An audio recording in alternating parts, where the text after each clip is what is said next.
Hare Krishna, Srila Prabhupada ki Jai. Welcome to ISKCON New Mahavan Nourishing the Soul series.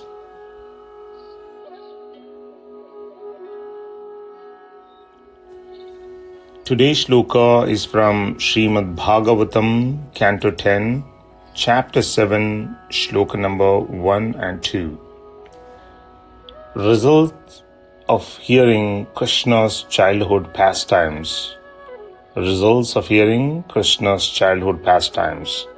This is the wonderful conversation between Sukadeva Goswami and Maharaj Parikshit. Yena avatarena Bhagavan Haririshwaraha Karoti karnaramyani manognani chana prabho yacchunvato peti aratir vitrushna sattvam cha shuddhyati achirena pumsaham Bhaktir-haro tat-purushe cha sakhyam tadevaharam vadamanyase chet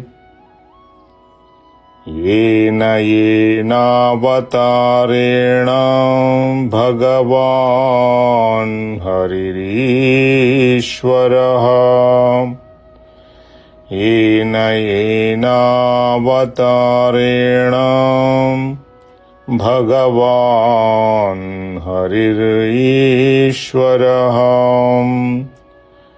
karoti karnaramyani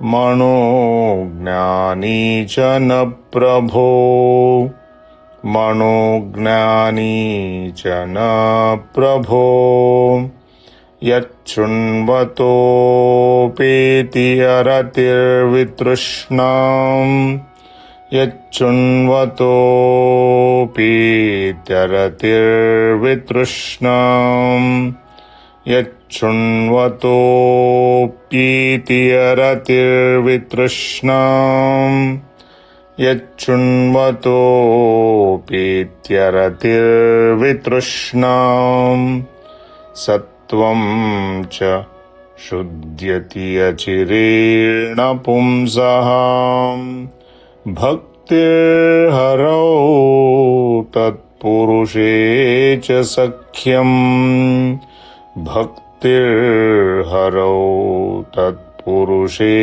cha sakhyam tadevaharam vadamanyase chet tadevaharam vadamanyase chet tadevaharam vadamanyase chet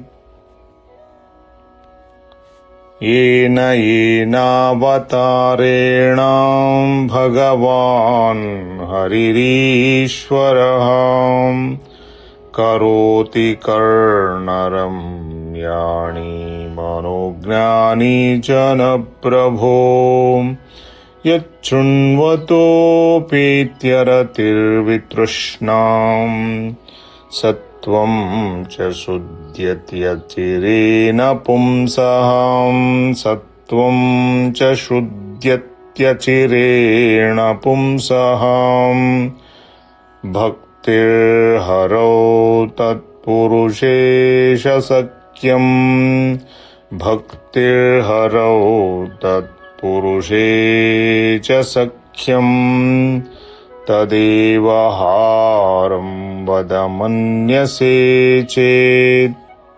Translation by His Divine Grace A.C. Bhaktivedanta Swami Srila Prabhupada. My Lord Sukadeva Goswami all the various activities exhibited by the incarnations of the Supreme Personality of Godhead are certainly pleasing to the ear and to the mind. Simply by one's hearing of these activities, the dirty things in one's mind immediately vanish. Generally, we are reluctant to hear about the activities of the Lord, but Krishna's childhood activities are so attractive that they are automatically pleasing to the mind and ear. Thus, one's attachment of hearing about material things, which is the root cause of material existence, vanishes, and one gradually develops devotional service to the Supreme Lord, attachment for Him, and friendship with devotees who give us the contribution of Krishna consciousness.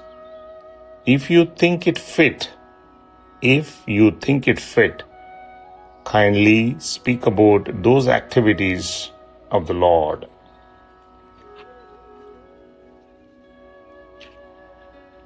Yena avatarena Bhagavan Haririshwaraham Karoti Karnaramyani Manojnani Chana Prabho Yachunvato Pityaratir Vitrushnam Yachunvato Pityaratir Vitrushnam Sattvam cha shuddhyatyachirena pumsaham Sattvam cha shuddhyatyachirena pumsaham Bhaktir harau tatpurushe cha sakhyam Tadevaharam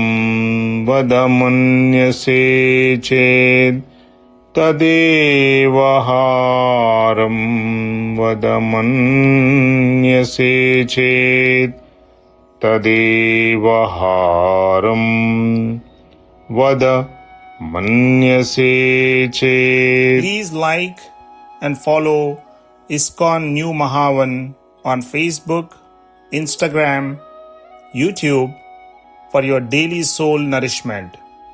Hare Krishna, Krishna Krishna, Hare Hare, Hare Rama, Rama Rama, Hare Hare.